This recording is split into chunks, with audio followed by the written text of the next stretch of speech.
Welcome to the D2 Baseball Podcast, your top source for all things D2 Baseball. Before we jump into today's episode, I've got some exciting news. Are you looking to reach a passionate, engaged audience? We're now offering ad spots on our podcast. By advertising with us, you'll connect with thousands of dedicated D2 baseball fans, including players, coaches, and avid supporters. Here's why you should consider partnering with us. Targeted reach. Engage a specific audience that loves D2 baseball. High engagement. Our listeners are loyal and tuned in regularly. Affordable rates. Competitive pricing for all budgets. Flexible formats. Choose from pre-roll, mid-roll, or post-roll ads. Interested? Email us at diviibaseball@gmail.com to learn more and secure your spot. Let's hit it out of the park together. Thanks for considering this opportunity. Now, let's get to today's episode of the D2 Baseball Podcast.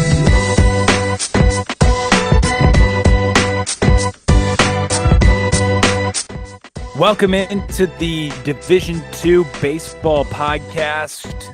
I'm Will Connerly alongside Robert Fry. We're joined by Caleb Abney today, taking over at the helm at Sul Ross State. Excited to talk about that and really excited to learn about your journey, Coach, as well as the journey for this program now transitioning to Division II baseball. And as we get ready for these interviews and we look at backgrounds, you have a really diverse background in the game of baseball. Just for the fans and the people watching, could you talk a little bit about how your background has now prepared you, because you have served in a variety of roles, to now be the head coach here at Sul Ross State? Yeah, well, first and foremost, really appreciate you guys having me on. Excited to talk some baseball today, talk some D2 baseball, and talk about a program that I'm really, really excited about. But yeah, so as far as my experience and my background, diverse is a good word to use to describe it. I have coached D1, D2, D3, coached in pro ball, worked for 3 different major league organizations, not even just on the coaching side of things. So spent a lot of time doing a lot of different things. You can sprinkle in some video and analytics work that I did for a brief period of time for a private company called Baseball Info Solutions.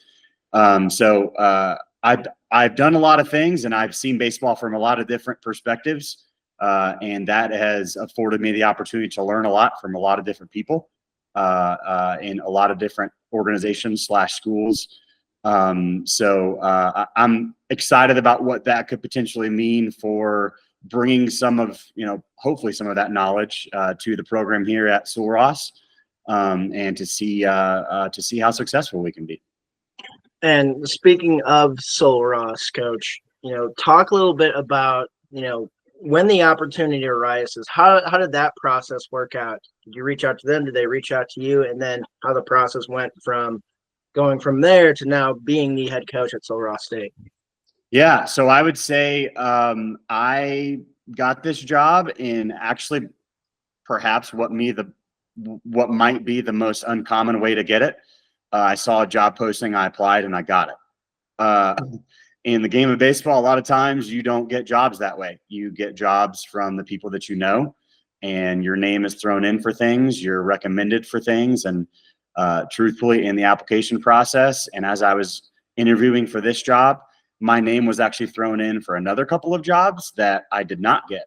And this is something that I'm very, very thankful for, very, very grateful for the opportunity. But yeah, it was kind of a unique thing because I saw the job posting, applied for it, didn't know anybody there, went through the interview process, and here I am in Alpine, Texas. So really, really excited to get going though. Speaking of jobs, and we are going to talk more about this Sul Ross State program and your philosophies, but as we're on the topic of your background, the other thing that stood out to me is you're playing at Covenant College. You graduate in 2011, and it's just a few years later that you're working in a major league organization, and you've worked for a couple different major league organizations in various roles.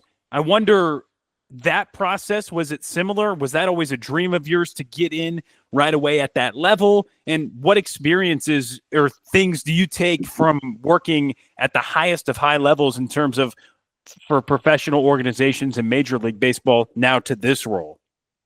Yeah. So I would say when I graduated college, as you said, in 2011, knew I wanted to go on to get my master's degree after that. So I went and did that at the University of Georgia. And then started working for the Braves, kind of on like the marketing, game day operations, sales, kind of a little bit of each of those things. Did that for a couple of years. And truthfully, at the time, my goal was to want to work in baseball operations for a major league franchise. My dream, my goal at the time was to eventually be a general manager. And at the time, I wanted that to be with the Braves because I grew up in Atlanta, big Braves fan. So my goal was to try to see if I could make it as a general manager, eventually get to a general manager spot for a major league club. So I kind of started down that path, worked for the Braves. As I mentioned earlier, I worked for the analytics company, Baseball Info Solutions, and got some experience on that side of things. Ended up going and working with the Rays. That was kind of a little bit of a hybrid type of role. There was some player development. There was some analytical aspects of that as well. So that was a really good experience there. I was assigned to the single A affiliate with the Bowling Green Hot Rods in Kentucky. So was kind of building towards this career that I wanted to be in baseball operations. And hadn't really thought much about the player development side of things, hadn't really thought much about the coaching side of things. And then it was in 2016 when I was talking with the head coach that I played for at Covenant and then actually ended up working for on two separate occasions. His name is Doug Simons, and decided to see what I had from a coaching standpoint and got into coaching at Covenant and just fell in love with it and recognized that, it was one of those things where when you do something and you just know it's what you're supposed to be doing and, you wonder why the last several years you hadn't been doing that thing. That was kind of how it felt. And it truly turned into a calling and something that I felt like I was supposed to do. And then, have had a chance to coach in several different places and been very blessed to, to coach at some higher levels, some lower levels, been a head coach on two separate occasions now. So what I would say is the journey is the most important part. And just because you start off thinking you're going to do one thing doesn't mean that that's always going to be what you think you're going to do or what you're supposed to do. But I'm really thankful that I discovered what it is that I feel like I'm supposed to do. And I'm very, very confident that I'm exactly where I'm supposed to be right now. And, feeling very confident in exactly where you're supposed to be. Kind of talk a little bit about it. So we mentioned it earlier. You're a new coach in a team in a new division. Have you learned anything about the Lone Star Conference so far? And if so, what excites you about competing in the Lone Star Conference? Well, what I've learned is it's going to be a great challenge. I have learned that it is going to be a great challenge and have a lot of respect for the competition that teams in the Lone Star Conference are going to bring. You guys can correct me if I'm wrong on this. I think I had this right. There were 5 teams from the Lone Star Conference, I believe, that went to the NCAA tournament last year in baseball. Angelo State have been to the last 2 national championship games, winning one of them. Just the programs that are in this conference are they don't let you take a weekend off. So each game is going to be a battle. Each game is going to be a fight. But it's also super exciting. And I can speak for our entire team on this and just the energy that is in our facility and in our locker room every single day with these guys of the opportunity to get to compete against such great competition and, to kind of test their skill, to test what will be the accumulation of our hard work by the time we get to January 31st and play those first Lone Star Conference games. But yeah, it's something that we have a lot of respect for, but we're also excited to see if we can surprise some people a little bit. And we are willing to put in the work and we're willing to do things differently. And we're willing to raise our standard to meet the Lone Star Conference standard and to see what we're made of come springtime. And you're exactly right. The standard is pretty high for the league because when you look at the Lone Star Conference, it's so interesting with Division II being regionalized in the South Central. You have two conferences make up 6 teams, and you're right, majority of the teams come out of that league. And it's so interesting because the league is you just basically get league games and you're playing 4 games against each other. Everybody beats up on each other. And so it makes it a difficult thing. But the opportunity, like you said, is there because of the fact that the Lone Star gets a lot of respect within the region with some of the heavyweights that have been really good. I mean, last year with Lubbock, with West Texas A&M, of course, Angelo, you have those opportunities to play those teams a good amount. And I'm sure that is exciting entering the league from your perspective and for the program's perspective to know we have an opportunity right away to play some of the best teams in all of Division II baseball.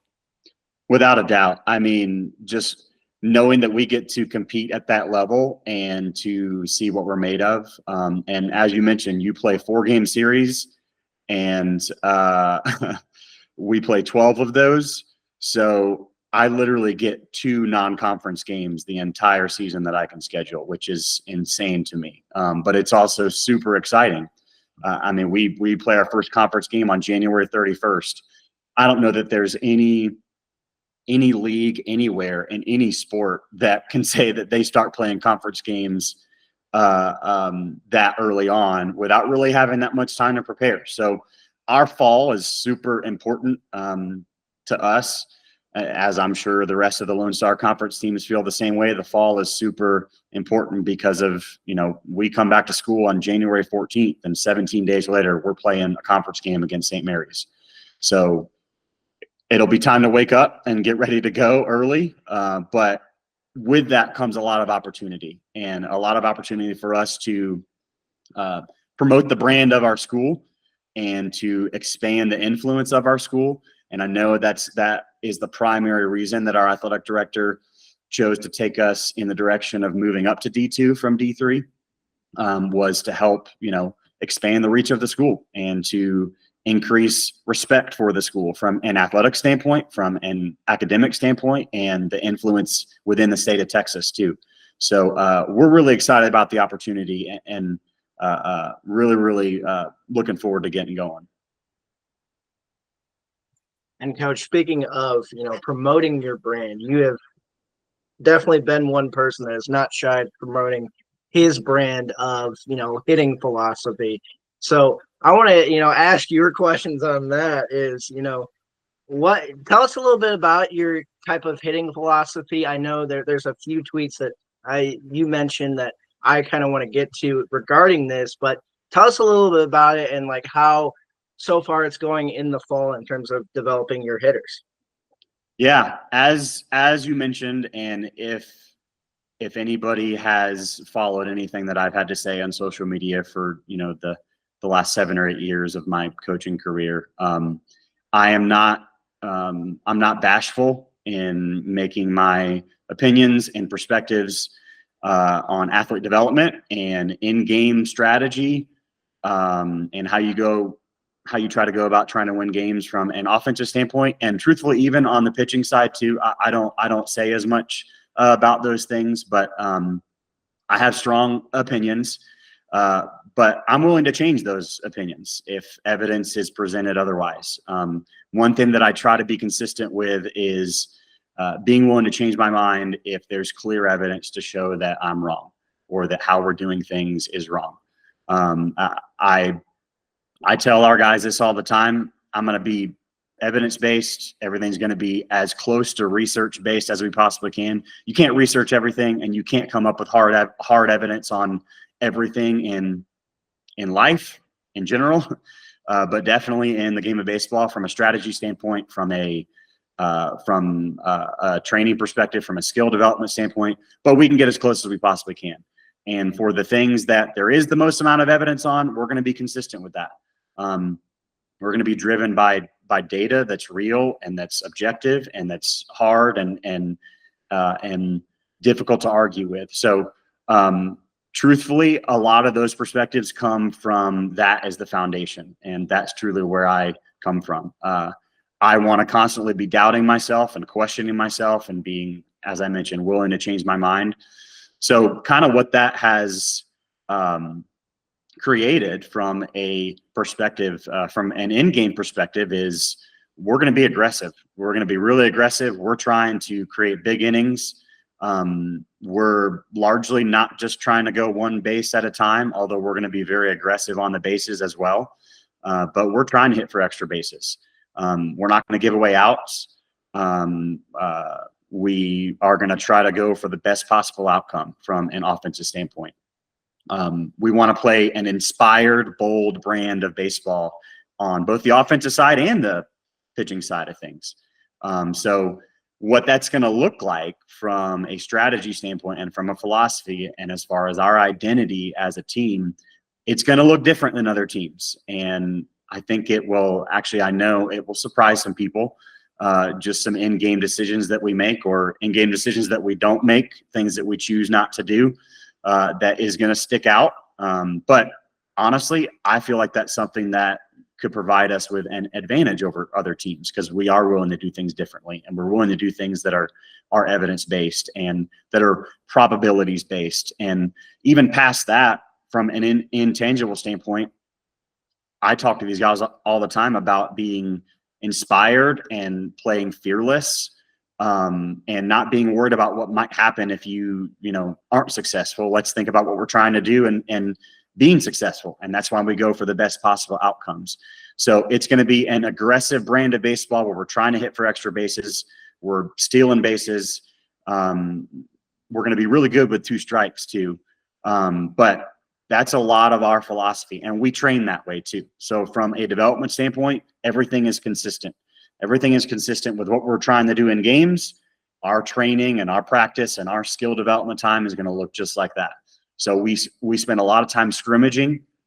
We do a lot of different types of scrimmages that look just like the game. We have pitchers who get off a mound against a hitter probably more than any other team in the country. We prioritize that. That's better for both the pitchers and it's better for the hitters. And we firmly believe that when we get to the end of the fall, we will have spent more time doing things that hopefully are going to translate to game preparation than any other team that we're going to face. That's our strategy. That's our philosophy. That's our identity. And then when it comes time for the game, it's those guys' time to play. And I just sit back and watch. And I want them to play with instincts. I want them to play with aggression. I want them to play fearless. And I want them to have fun doing it. We're going to do the things that are the most fun in this game, and we're going to attack the game of baseball. And we believe from an identity standpoint, that's how we're going to be the most successful and have a chance to set ourselves apart in a conference that's already going to be really difficult, as we talked about before.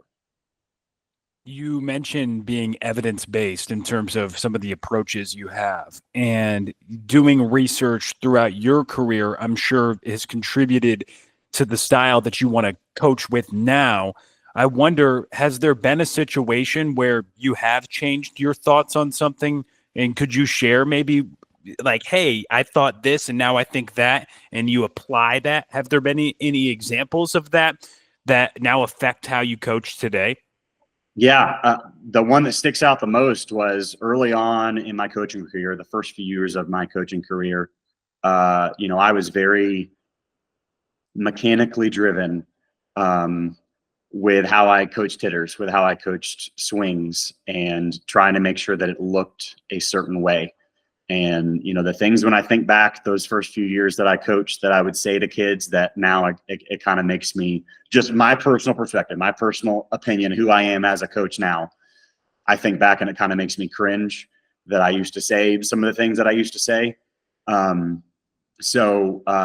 Just doing my own research, reading things as it pertains to coaching more ecologically, understanding that the way the body works, it's a system. It doesn't work in individual parts. It's an entire system that has to interact with its environment. And that's not just for baseball, that's for every sport.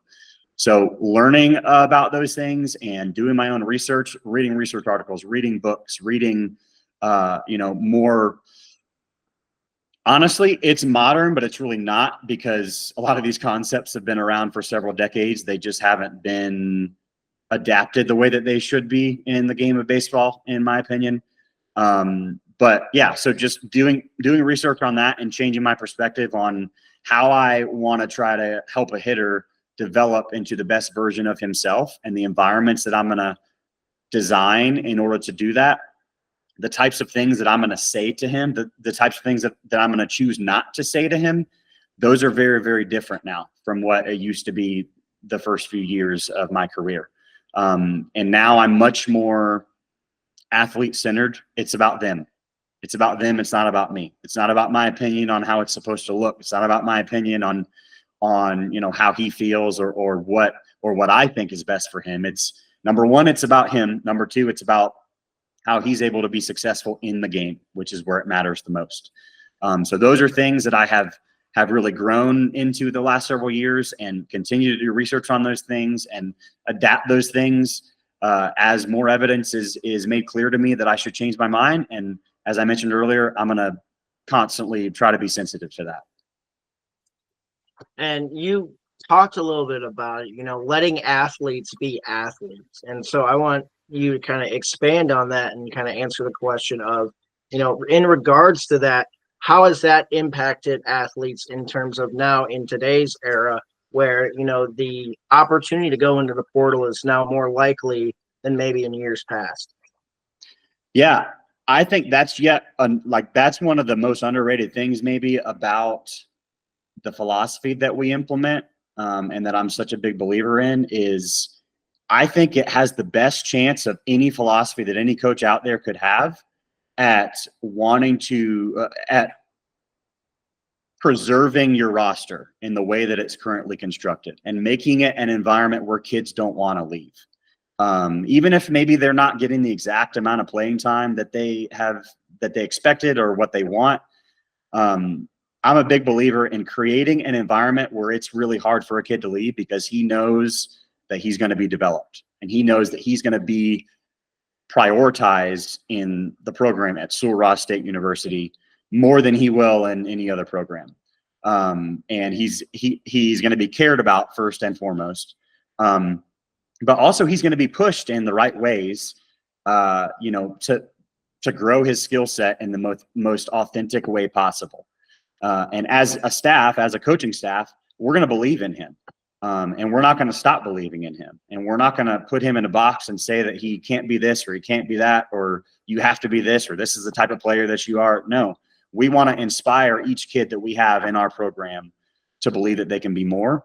And I think that has the greatest amount of chance from a philosophy standpoint to be transfer portal proof. It gets as close to that as you possibly can, because kids recognize that, and they see the difference when it's like, oh, you're just trying to get as many kids in here as possible. You're just trying to recruit the best, and every single year you're going to get somebody to try to replace me. And yes, that's true with every program. You're trying to get as good of kids as possible, whether it's a transfer portal, if it's freshmen that you have coming in. But, we want to make sure that we create an environment where kids know they're being developed, and they don't feel like they can go somewhere else where they're going to get developed better than what we're going to be able to do for them. But is that also an advantage to, when we talk about recruiting, utilizing the portal to say to somebody, hey, we have this philosophy where we can develop you into being a great athlete, and we have these principles that we have set in place, whether it's somebody in the portal or somebody from high school? Is that what you're going to utilize now recruiting I don't know. This is actually another question. Is it a new geographic location you're probably recruiting as well, being at Sul Ross? But overall, is that a big piece of the recruiting puzzle when you're going to identify somebody?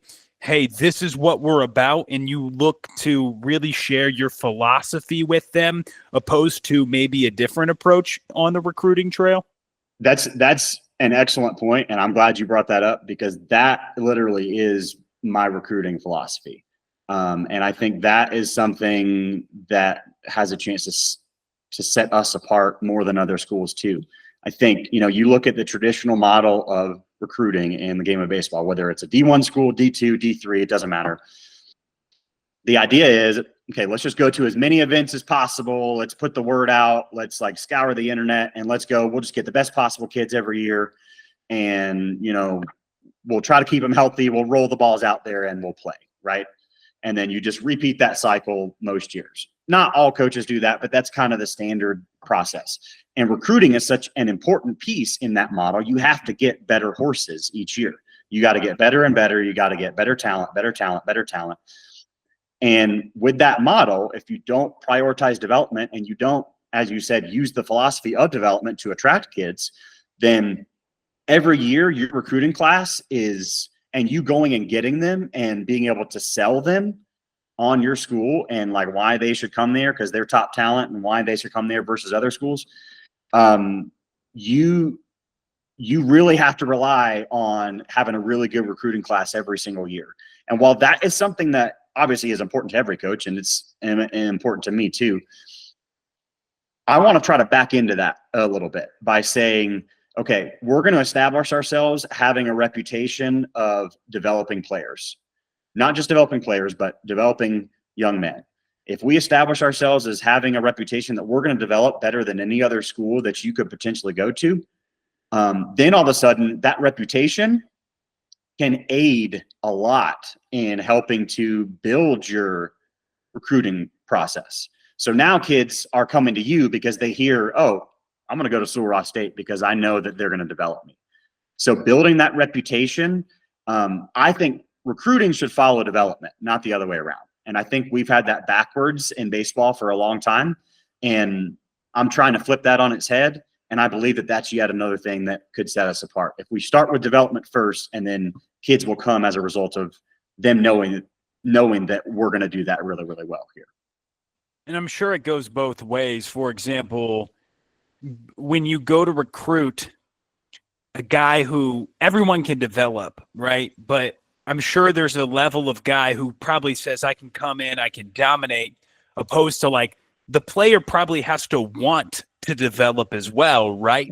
Like, for example, I'm an 81, 82 guy. Robert Fry's hitting like 250, but he's getting some doubles. Like, what would your pitch be to us? Like, if we went through this exercise now, just like, hey, if you come here, we're going to focus on your development? Or what would you say to young guys like us? Like, well, we're decent, but we know we've got a ceiling. Is that the type of, you need that type of mindset from the player as well, I'd assume, right?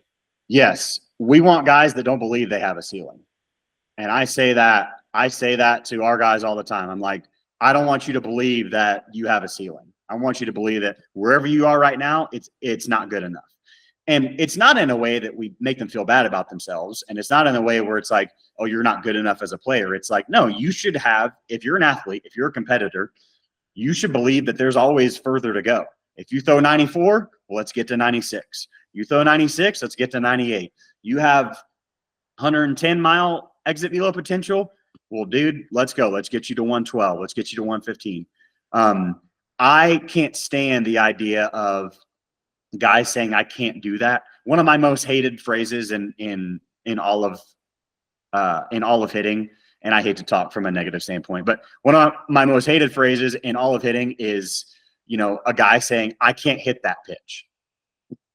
You haven't worked on hitting that pitch. You haven't worked enough on hitting that pitch. You can't hit that pitch yet.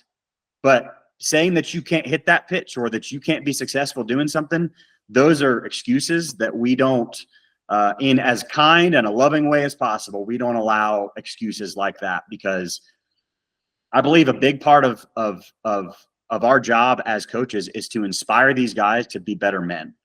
I would say it's the biggest part of our job. It's the most important part. And how am I going to inspire them to be a better man and be the best man that they possibly can be when they're done playing baseball, whenever that is, whether they have the opportunity to play pro ball or not, if I'm constantly placing limits on them and telling them what they can't do. So I'm not going to do that to them, and I refuse to let them do that to themselves. And that's a fantastic point of bringing that up. Now, going back on the recruiting trail, when you took this job, what was the roster like, one, and then two, like, what recruiting did you have to do immediately when taking this job? Yeah, that's a great question. It was a little bit of a whirlwind. So I got the job.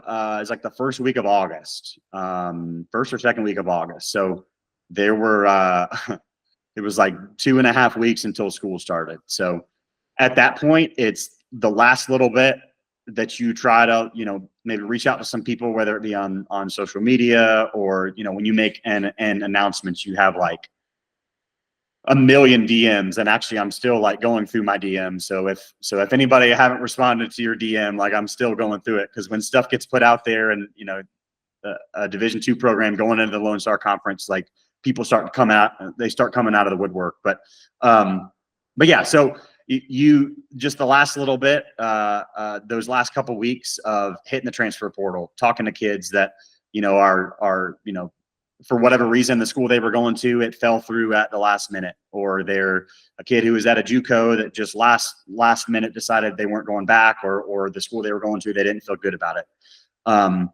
So that was really kind of all it was those last couple of weeks. And we did get a couple transfers in those last couple of weeks before summer started, and, just barely got guys in there to where they just barely got there for school. But honestly, a few of those guys that we brought in might have a chance to really help us this year.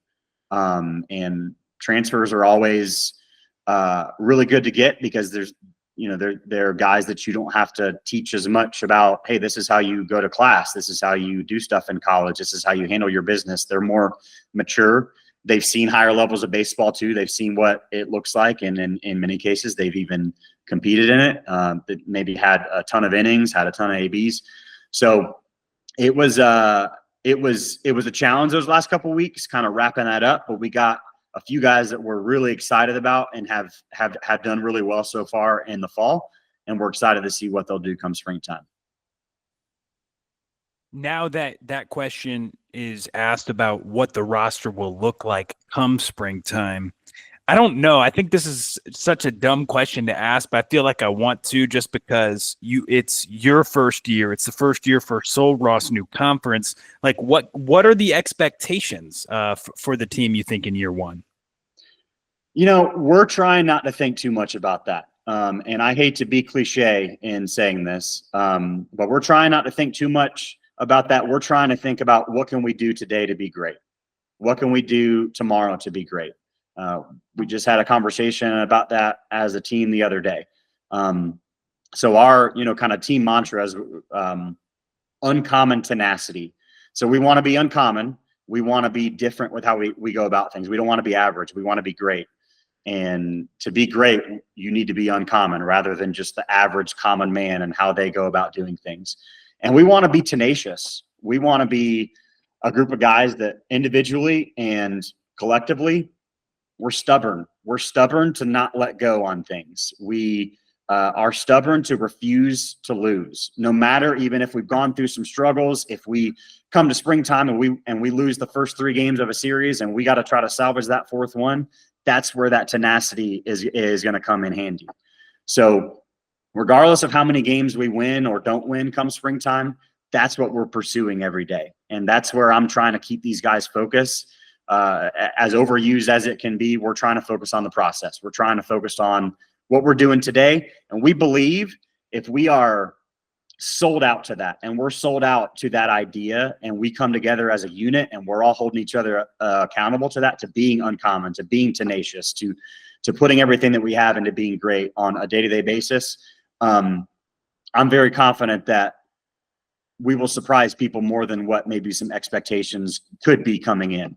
And I'm not saying what those should be. I don't want my guys thinking about what those should be. I just want them to focus on doing the best job that they can every day to compete, and we'll see where we stack up at the end of the season. And speaking of tenacity, I know you're a person that values the weight room as something that's very important. So I want to ask, with your programs, what's the value of the weight room? It is a game changer. Absolute game changer. It changed my life and changed my baseball career when I played, and I was a very average, originally NAI, then a D3 player. And I was not as good as I could have been if I would have figured this out sooner. because my first couple years that I was a player, I didn't take it seriously, and I hated the weight room, hated working out, hated lifting, didn't see the value in it.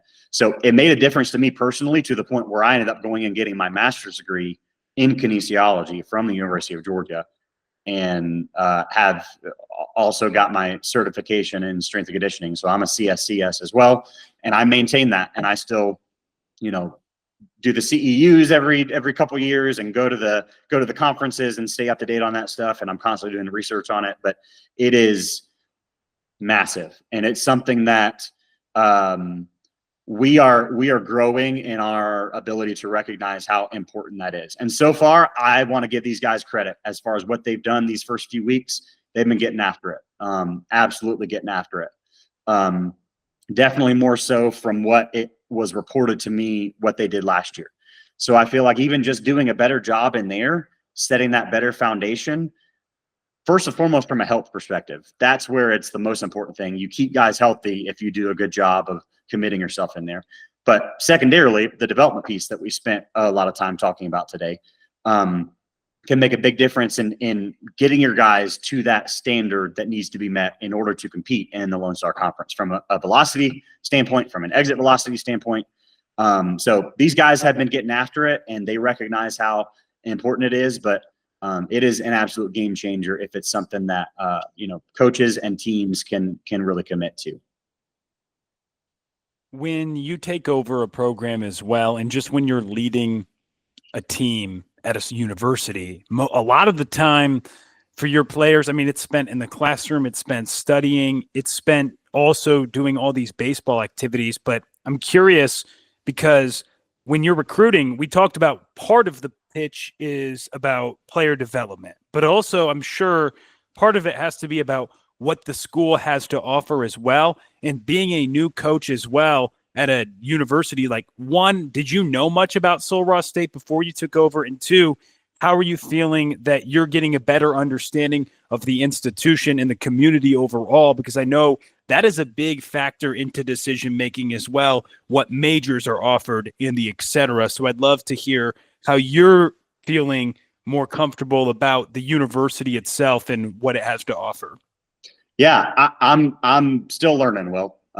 So I had heard of Sul Ross prior to applying, but the primary reason for that was they were in the ASC the last several years, D3 conference.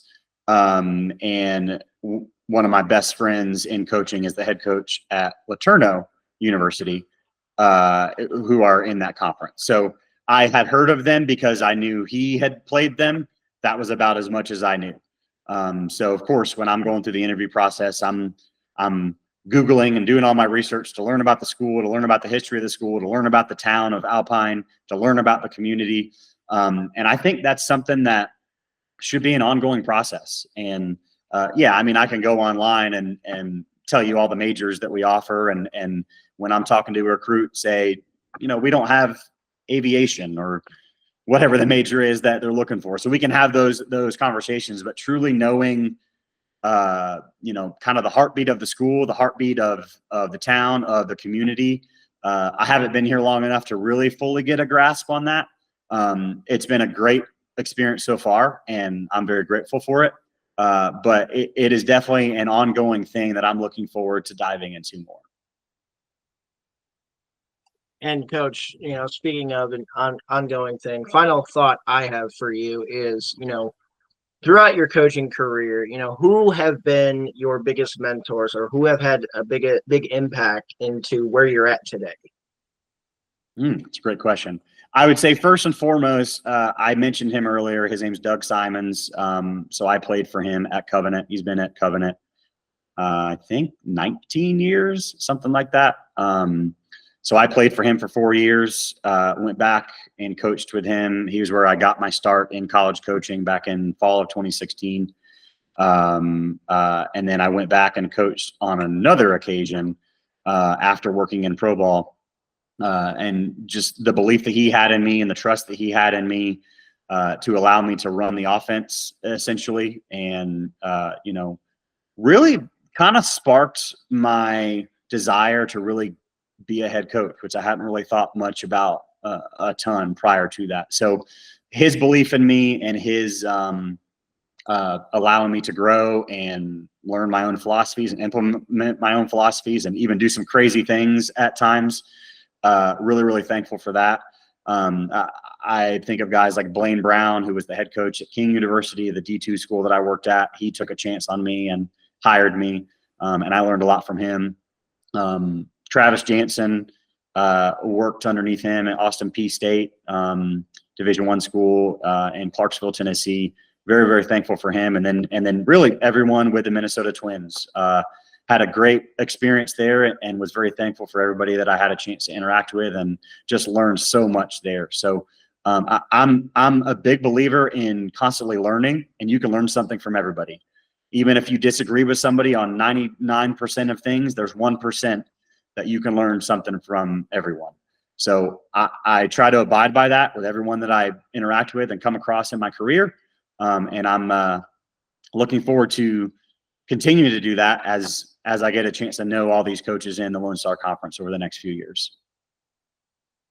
And I can say that I feel as though, and I don't want to speak for Robert, but we both have learned from you here today, but just because, yeah, we're not baseball players, but your leadership itself, like those are some just things you can apply to life. Like when you talk about getting better every day and focusing on being great and not some more of the process than the results that we get judged by sometimes, but you focus on what matters. And that's what comes to my final question about a little bit about that. So when leaders get taken over programs, or just in general, a lot of times they have big goals and big visions. Like, hey, what do we want to look at like in 5 years? What do we want to look like in 10 years?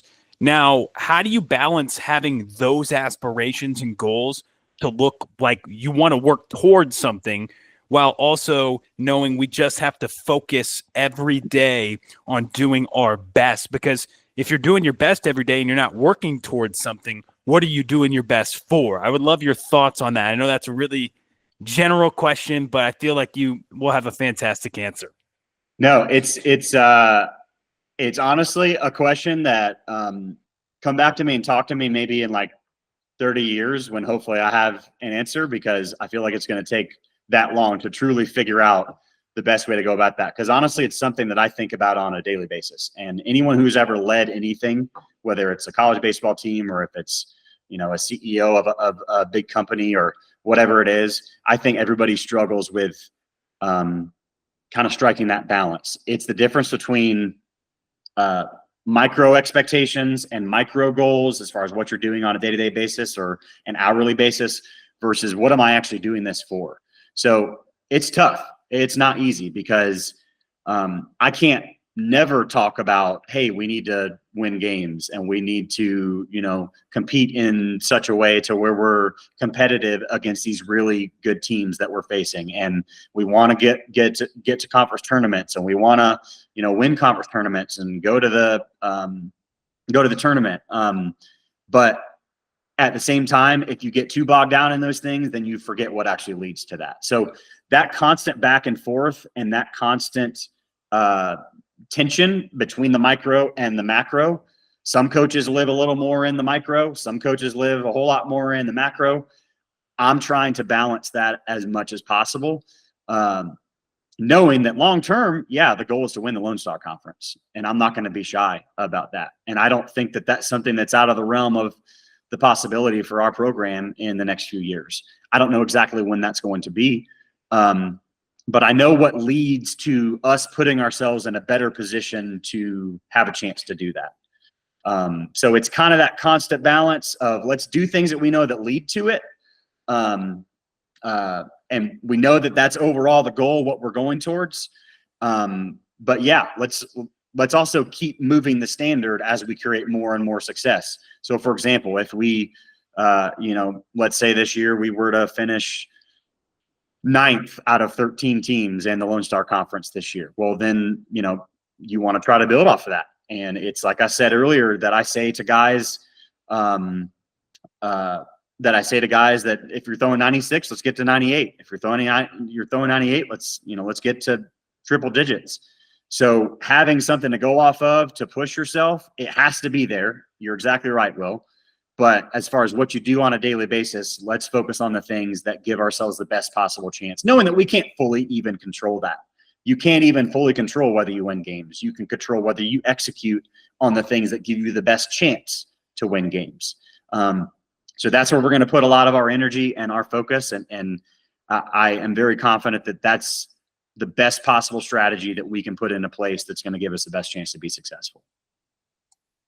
And Coach, all these answers are so gratifying to us. We're so grateful to have you come on and talk with us about yourself and the Sul Ross State program. And this has been just a great interview all around. Appreciate it. It was fun talking with you guys. Whoever's watching and listening, go follow Sul Ross State Baseball and on Twitter, X, I don't know what you're supposed to call it. We also have an Instagram page now, so go follow us and check us out. And looking forward to connecting with you guys at some point down the line, and hopefully after maybe winning some games in the Lone Star Conference this year. Yes, sir, Coach. Thank you so much for, again, taking the time. That's Caleb Abney, head coach at Sul Ross State. Thanks, guys.